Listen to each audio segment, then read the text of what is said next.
Hello student, today we are going to study about different types of vascular bundle. So vascular bundle depend upon their structure. They classify into three types. The first one, radial vascular bundle. Second, cojoint vascular bundle. Third, concentric vascular bundle. So radial vascular bundle means xylem and phloem, they are present on different radius. So this xylem and phloem present on different radius.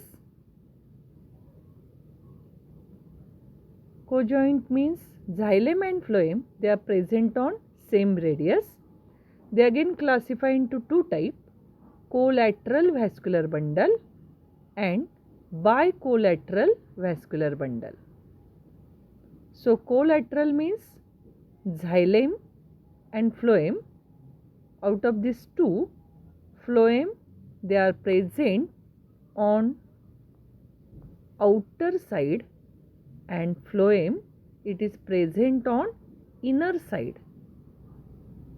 It is called as collateral vascular bundle. They classify into two types, open vascular bundle and closed vascular bundle. So open vascular bundle means in between xylem and phloem cambium is present. So when cambium is present, this vascular bundle is called as open vascular bundle. Example, Dicot stem. Closed vascular bundle means in between xylem and phloem when cambium is absent, it is called as closed vascular bundle. Example, monocot stem.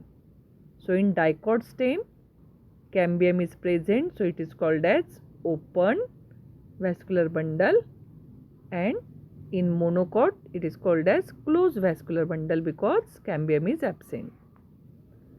Bicollateral, so in bicollateral there are two type of phloem, means one on outer side and another on inner side, and in between these xylem are present.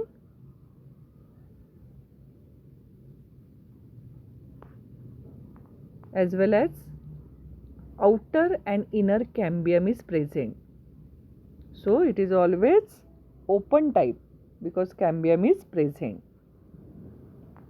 Concentric vascular bundle means one type of tissue surrounded by other type of tissue. They classify into two types. The first one, that is heterocentric, and the second one, that is leptocentric. Heterocentric means xylem it is present at the center and it is surrounded by phloem. While in leptocentric means phloem it is present at the center and it is surrounded by xylem. The next one, explain secondary growth in plant. So in plant the secondary growth is present in dicot stem because in dicot stem in between xylem and phloem cambium is present. So this cambium is present. So due to this cambium they can form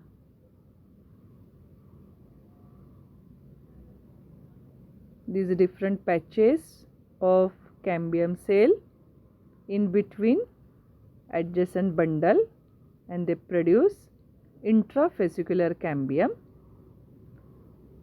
So both intravesicular cambium and intervesicular cambium they join together to form complete ring which is known as cambium ring, and due to this ring, secondary growth is present in dicot stem. The next one, that is complete the following table. So in parenchyma cells, the cell wall is thin and the main function storage of food as well as water. Collenchyma, in chlorenchyma there is presence of chloroplast and function photosynthesis.